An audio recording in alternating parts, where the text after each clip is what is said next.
I didn't notice the man until he was standing beside me near the far edge of the cemetery, where the wind pushed the last of the autumn leaves across the thinning grass. Most people had already drifted toward their cars, eager to escape the damp November chill and the heaviness that follows funerals. But he waited, patient and silent, until my daughter stepped away to hug an old neighbor. Then he moved toward me with a kind of solemn purpose, like he'd rehearsed every step before taking it. His coat was worn, his hair silvered with age, and his eyes carried a weight I recognized instantly, the look of someone who knew more than he was sure he should say. "You must be Margaret," he said softly. "Your father spoke of you often." I nodded, still numb, still trying to believe that my father, my steady, meticulous, fiercely principled father, was now just a name etched into a headstone. The man reached inside his coat and pulled out a small, weathered envelope, thick enough that it bent slightly in his hand. He held it out to me with a kind of reverence, as though he were presenting something sacred. "This," he said, "was meant for you. Your father asked me to deliver it only after all of this." I stared at the envelope, my breath caught in my chest. My father wasn't the type to leave loose ends. He kept his affairs organized down to the last paperclip. And yet in the days leading up to the funeral, one question had echoed through calls from lawyers and insurance agents: where is the beneficiary form? The one naming who inherits the estate. It was missing. Completely. Gone from his files, his safe, his desk drawer. Without it, the default rules would apply, and that meant equal distribution among his children, including my brother, who hadn't spoken to Dad in years except to ask for money. The brother who showed up yesterday with forced tears and a suspicious eagerness about handling the estate quickly. I took the envelope. It was heavier than it looked. My father's handwriting, sharp, precise, was on the front. Only my name. No date. When I opened it, a faint scent of old paper and cedar rose from inside. What I saw made my knees almost give way beneath me. It was the missing beneficiary form. The original. Signed. Witnessed. Notarized. And the name he had written beside, primary beneficiary, was mine. But beneath the form, folded once and tucked carefully behind it, was a handwritten note from my father. Only 3 lines. The first 2 shook me. The last froze me completely. "Maggie, if you are reading this, someone tried to take what was meant for you. I need you to trust what I've left behind. And be careful with your brother." I looked up to ask the man what he knew, but he was already stepping back, ready to disappear into the thinning crowd. I called after him, my voice unsteady. "Why did Dad give this to you?" He paused, his hand tightening on his hat. "Because he didn't trust the person he believed would search his house the moment he died." I felt the blood drain from my face. My brother had the only key besides me. And suddenly, the missing form wasn't a mystery. It was a threat. And the funeral was only the beginning. But I had no idea just how deep the betrayal went, until the first legal meeting revealed something even more shocking. My name is Margaret Hale, though most people call me Maggie. I'm 62 years old, long past the age of indulging anyone's nonsense, and just old enough to understand that life has a way of circling back to truths we ignore. I've built my life on reliability, integrity, and documenting everything, traits my father passed along to me long before my hair grew silver at the temples. I spent my career as a medical office administrator, which means I know how to keep records, how to track discrepancies, and how to keep my voice steady even when someone is lying straight to my face. My father used to tell me that truth, when held steadily, is the sharpest blade a person can wield. I didn't know then how much I would need that philosophy now. Grief is strange. It rearranges your days. It makes old conversations echo louder, and it sharpens memories you thought had dulled. Dad had been struggling with chronic heart issues for years, but he handled the decline with a sort of quiet dignity that made me believe, foolishly, that he would outlive worry itself. Even the night before he was hospitalized for the last time, he insisted on mowing the lawn, slowly, stubbornly, and with more pride than practical sense. I was the one who cared for him through his final years. I handled appointments, medication logs, bills, meals, even the small errands he didn't want to burden me with.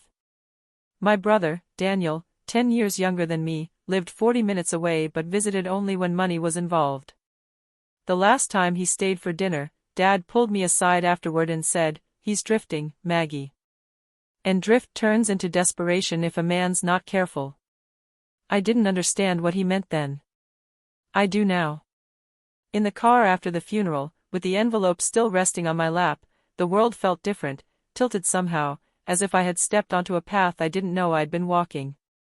My daughter, Natalie, drove while giving me gentle glances in the rearview mirror. I didn't mention the envelope. Not yet. Not until I understood how something so vital had vanished from my father's home right before his death. Later that afternoon, when I finally sat alone in my living room with a cup of peppermint tea, I unfolded the form again. My father's signature, steady, unmistakably his, anchored the bottom of the page. The witness signatures belonged to 2 neighbors from his street. The notarization was dated only 6 months ago. Everything was legitimate. Which meant someone had removed it from his files. Someone who had access. Someone who expected to gain from its disappearance. And Dad's final warning, "Be careful with your brother," kept circling through my mind like a warning bell that wouldn't stop ringing. But this wasn't just about the form. Because later that evening, the lawyer called. He said the estate meeting had to be postponed. Because, he added carefully, someone has already submitted a competing beneficiary claim. My heart slammed against my ribs. It wasn't me. It wasn't Dad. It was someone else entirely. And I already knew exactly who. What I didn't know yet was how far he'd gone, or what my father had prepared long before any of us realized a betrayal was already unfolding. Family is a complicated thing. People assume blood binds you, but I have learned that sometimes blood only stains. My brother and I grew up in the same home, raised by the same parents, but we emerged from childhood shaped by completely different weather systems. I was the responsible one, the helper, the child who understood early that stability meant safety. Daniel, by contrast, lived like the world owed him something he hadn't yet named. He bounced from job to job, charm to charm, and girlfriend to girlfriend, always insisting that life had cheated him of opportunities that others, like me, supposedly received for free. Dad handled him gently, too gently sometimes. When Daniel was 23, he took out a line of credit in Dad's name without asking. Dad paid it off. When he leased a car he couldn't afford, Dad helped with the missed payments. And when he was nearly evicted from his apartment after losing yet another job, Dad stepped in again, telling me privately, he needs a little more time to grow. But time didn't teach Daniel responsibility. It taught him how to hide mistakes better. In the years leading up to Dad's death, our relationship grew strained. Daniel started avoiding family gatherings, showing up only on holidays with excuses that were more dramatic each year. He accused Dad of favoring me.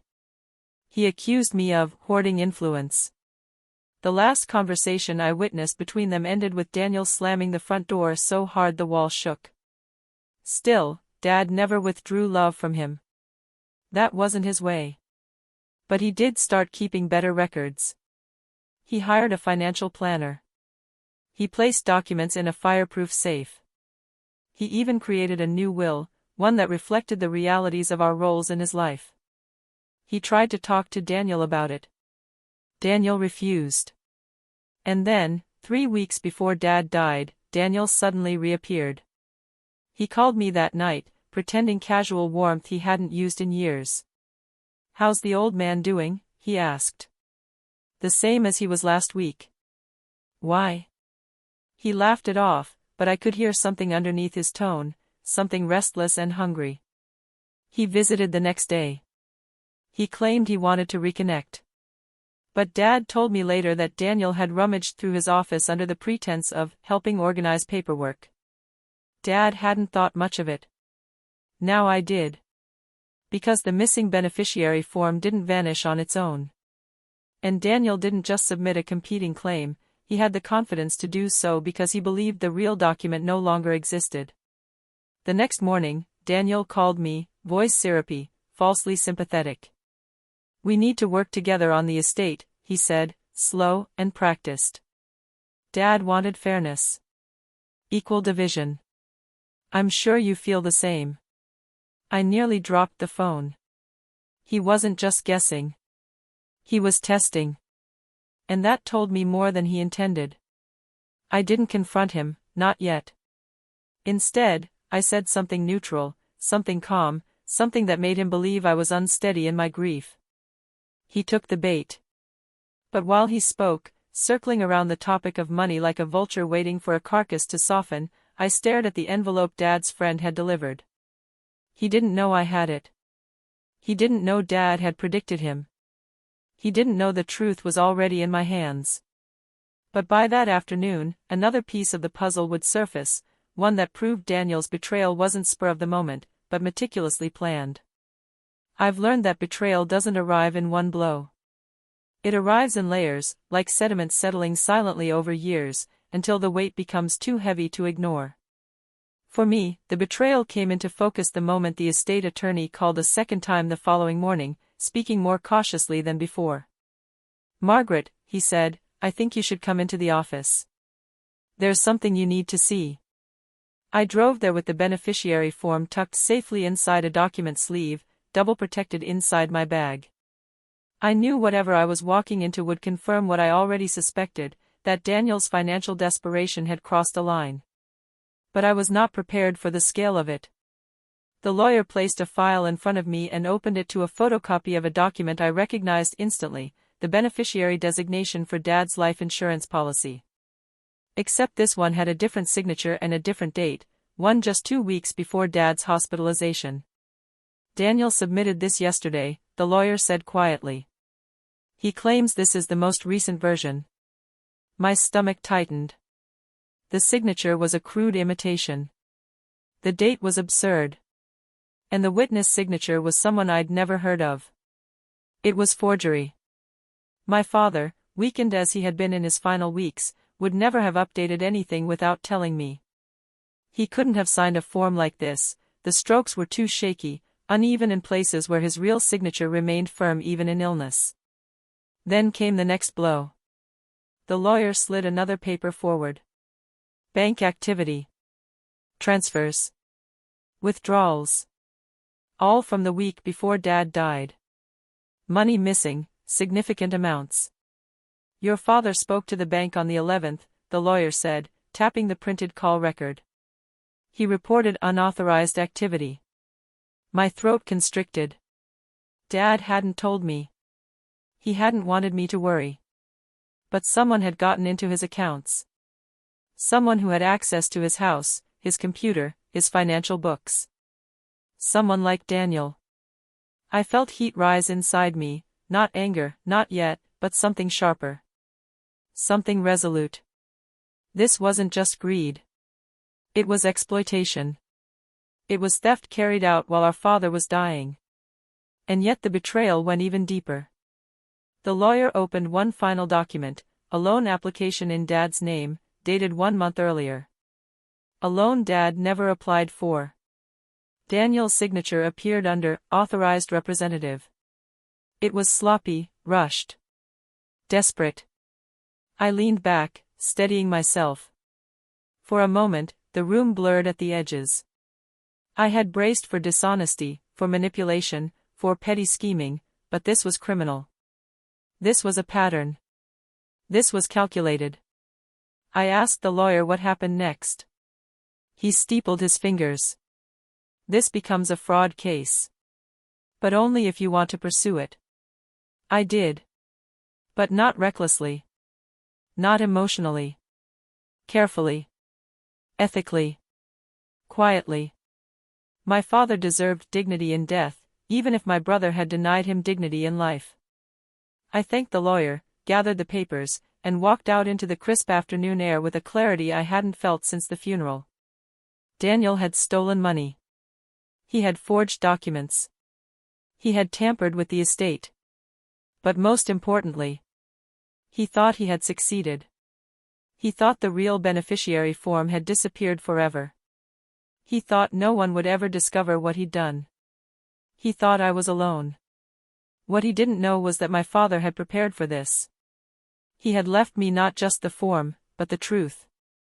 And I was about to uncover exactly how far that truth reached. Because that evening, while searching Dad's desk, I found something hidden in plain sight, something that changed everything. I returned to my father's house that evening, the early winter dusk settling over the street in a quiet blue haze. The house felt colder without his presence, as if the warmth had been packed away with his shirts and old wool cardigans. I walked through the familiar rooms with the beneficiary form clutched inside my coat, my thoughts swirling with the weight of the lawyer's revelations. Fraud. Unauthorized withdrawals. A forged beneficiary designation. And every trail pointed in the same direction. But truth, my father used to say, must be proven, not presumed. And so I steadied myself for what came next. In his study, the air still smelled faintly of cedar and ink, Dad's preferred scents, the ones that lingered in his notebooks and suit jackets. I sat at his desk and opened the bottom drawer, the one he used for personal correspondence and older files. At first, I found nothing unusual: envelopes of tax returns, manuals for appliances long replaced, folders meticulously labeled. Then, tucked beneath a stack of greeting cards, I found a small black notebook with a rubber band wrapped around it twice, as if Dad wanted to ensure it stayed closed. My breath caught. My father was not a man who journaled casually. If he wrote something down, he meant it to be found, or he meant it to be understood when the time was right. Inside, his handwriting filled the first pages: dates, small summaries of interactions with Daniel, notes about financial irregularities, even brief comments about conversations with his bank. As I flipped through, the entries grew more detailed, more deliberate.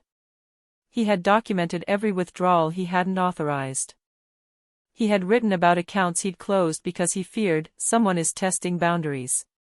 He had written about the day Daniel searched his office while offering to help. Dad had known. He hadn't wanted to accuse his own son outright, not without proof, but he had suspected. And he had done the only thing he could with the strength he had left: he prepared a paper trail. Toward the back of the notebook, I found a sealed envelope with my name on it. Inside was a flash drive and a brief message in his clear handwriting: Maggie, if anything happens to me, give this to the attorney. It contains recordings and statements I was asked to prepare. Recordings. Statements. My father, quiet, meticulous, methodical to the end, had built his own case. I plugged the drive into his old computer. A folder opened immediately, labeled, "For Margaret." Inside were audio files, each recorded over the last month of his life. My hands trembled as I clicked the first one. Maggie, his voice began, soft and tired but unmistakably resolute, I know you'll handle this fairly. I'm recording this because I believe Daniel is in trouble. And men in trouble make desperate decisions. I listened to entry after entry, tears sliding silently down my cheeks. He detailed the unauthorized loan application. The suspicious transfers. His attempts to confront Daniel, only to be met with excuses and avoidance. He had even spoken with a bank representative who confirmed that someone had attempted to access accounts using Dad's email, an email Dad rarely used and certainly never for banking. My father had been preparing for a battle he knew he wouldn't live to finish. But he'd left the pieces for me. I copied everything onto 2 additional drives, stored one in my purse, and hid the other in my house later that night. Then I printed every document from the drive and placed them into a binder. A clean, crisp record. Immutable. By morning, I had assembled more evidence than I expected to find in a lifetime. And just as I finished organizing the binder, my phone buzzed. It was Daniel. He sounded agitated, almost frantic. We need to talk, he said. There's something going on with the estate, and I don't think you're telling me everything. He didn't know how right he was. But the turning point was coming, and when it arrived, it would be my voice, not my emotions, guiding the path toward justice. Sleep did not come easily that night. I lay awake replaying the conversations, the documents, the recordings in my father's voice that revealed far more than I ever expected to shoulder alone. But by dawn, the path forward felt unmistakably clear. Grief had clouded my instincts for days, now, clarity cut through the haze like morning light across frost. I was done giving Daniel the benefit of the doubt. I was done hoping he might show remorse or confess or turn himself around. My father had trusted me with the truth, and truth required action. Not vengeance. Not emotional retaliation. Action grounded in evidence and ethics, the very tools Daniel had discarded long ago. At 10 o'clock sharp, I walked into the attorney's office carrying the binder and the flash drive. The attorney, Mr. Langford, an even-tempered man in his 60s with steel-gray hair, looked up with an expression that shifted subtly from sympathy to sharpened attention when he saw what I set on his desk. "I found Dad's notes," I said quietly. "And these recordings." He examined the binder with the deliberate precision of someone who knew exactly what kind of storm these documents could unleash. When he finished reviewing the first section, he sat back, exhaled slowly, and adjusted his glasses. "This," he said, tapping a page of Dad's handwritten notes, "is substantial. It shows intent. It shows pattern." And combined with the forged beneficiary form Daniel submitted, he trailed off, weighing the next words carefully. "This becomes an airtight case." I nodded, though the reality of it pressed heavily against my ribs. "Margaret," he continued gently, "once we proceed, there's no turning back. Your brother could face criminal charges." I thought of Dad's recordings. His quiet frustration. His fear. His hope that truth would eventually prevail. "Yes," I said. "I'm aware." He leaned forward. "What do you want to do?" The answer rose inside me with surprising steadiness. "I want to protect my father's legacy. I want the truth recognized legally. And I want Daniel held accountable, but without malice. I want this handled by the law, not by emotion." A small nod of respect passed across the attorney's face. "Then we move forward. We drafted the formal fraud claim. We compiled the evidence into an official packet to be sent to the financial institutions involved, the insurance provider, and the probate court. I signed statements. I initialed pages. I clarified timelines. I provided the original beneficiary form, which the attorney immediately scanned, notarized, and secured. By the time we finished, the binder was no longer a loose collection of discoveries. It had become a case file. But the turning point wasn't the paperwork. It came 3 hours later.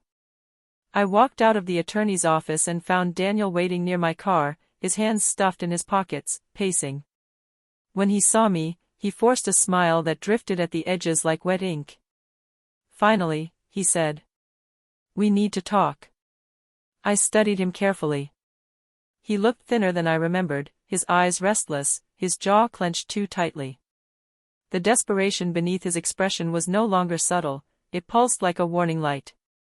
"What's going on with the estate?" he demanded. "The lawyer said there were conflicting documents." "What documents?" "You didn't change anything, did you?" He was fishing. "Not for truth, for footholds." I kept my tone even. "Daniel, the lawyer will explain everything in due time." He stepped closer, lowering his voice. "Maggie, don't play games with me. I know Dad didn't mean to leave everything to you." I felt something settle inside me, resolve, anchored and unshakable. "Daniel," I said softly, "Dad meant exactly what he signed." His face changed. A flicker of panic crossed his eyes, gone as quickly as it appeared. "What do you mean by that?" I didn't answer. Because the next step wasn't confrontation. It was consequence. And those wheels were already turning. By the end of the week, Daniel would learn the truth, not from me, but from the institutions he had tried to deceive. And that was when his silent downfall began. The first consequence arrived quietly, almost politely, in the form of a certified letter delivered to Daniel's apartment.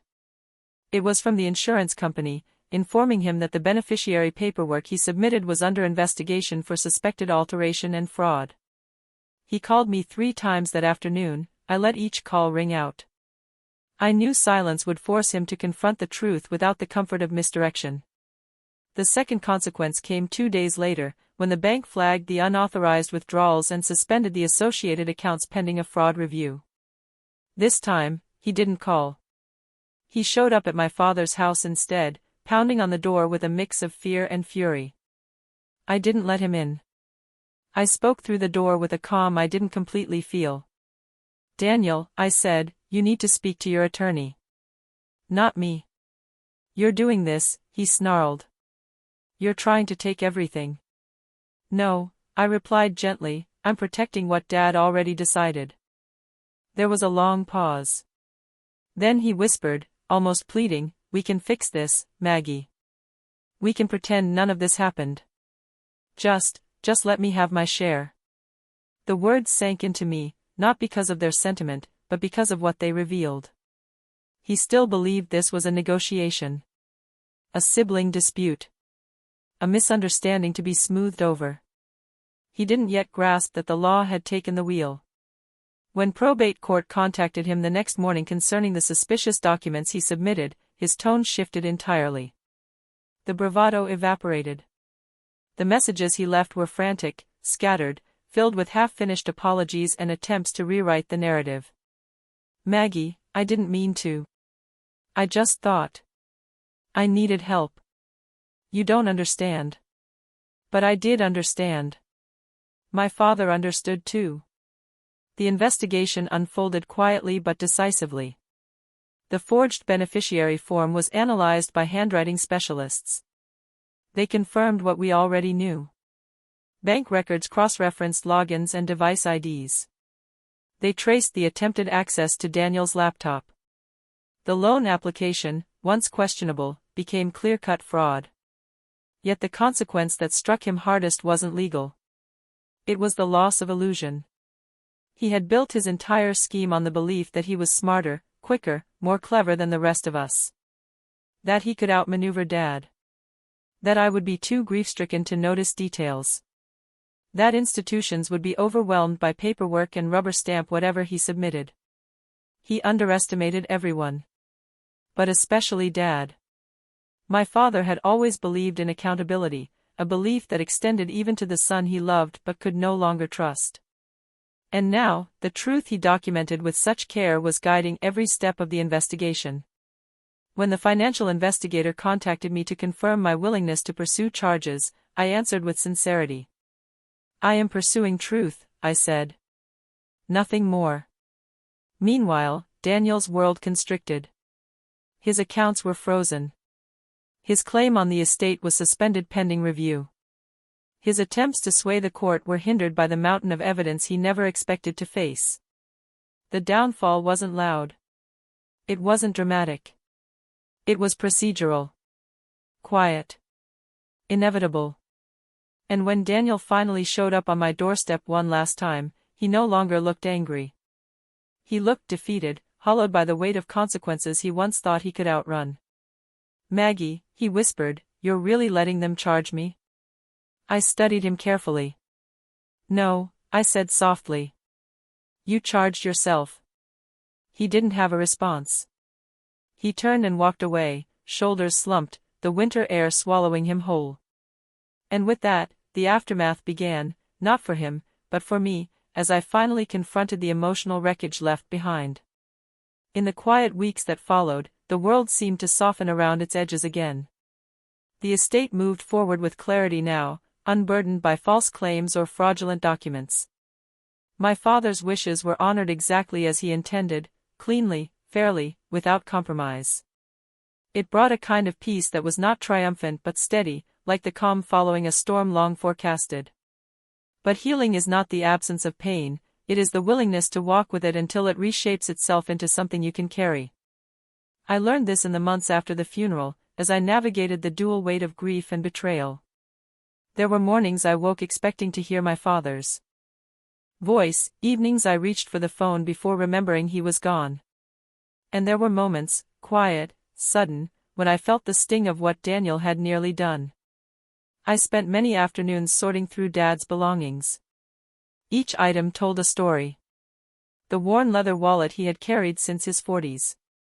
The pocket watch he polished every New Year's Day. The stack of postcards he'd collected from places he planned to visit but never did.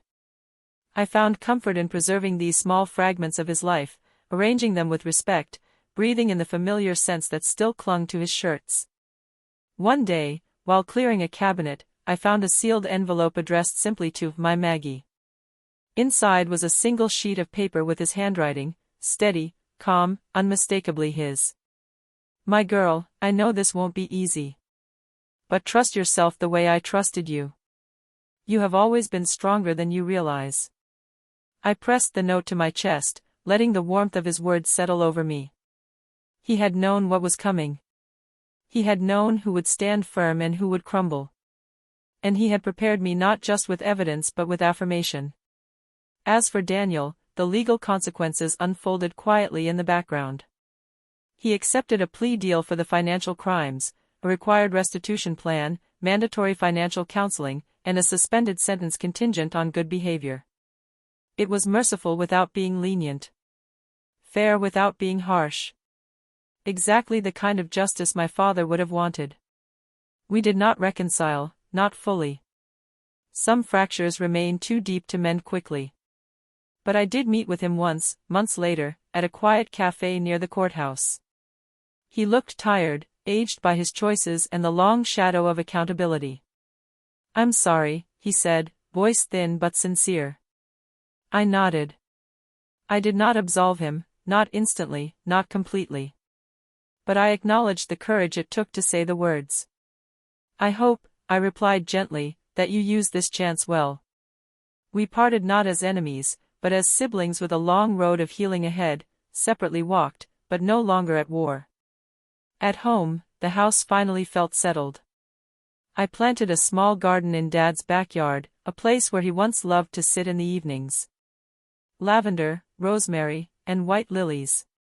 The kind of plants that thrive quietly, without boasting, their beauty revealed only to those who know where to look. Some nights, I sit there with a cup of tea, listening to the wind brush through the leaves. I think of Dad, his wisdom, his love, his trust in me. And I feel gratitude more than grief.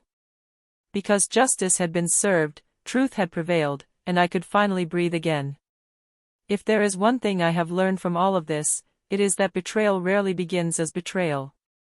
It begins as neglect, of integrity, of responsibility, of truth. It begins when someone convinces themselves that desperation justifies deception. But deception has a way of unraveling itself, thread by thread, until the person who wove the lie is the one caught inside it. My father understood this. He prepared for this, not out of cynicism, but out of love. And that is the greatest lesson he left me, that love does not mean ignoring wrongdoing. Love means upholding truth even when truth is painful. Love means giving someone the dignity of facing the consequences they created. Justice, I discovered, is not loud. It is not vengeful. It does not demand applause. It moves like water, persistent, patient, reshaping everything in its path until the landscape reflects fairness again. For anyone listening to my story, I would offer this. Document everything.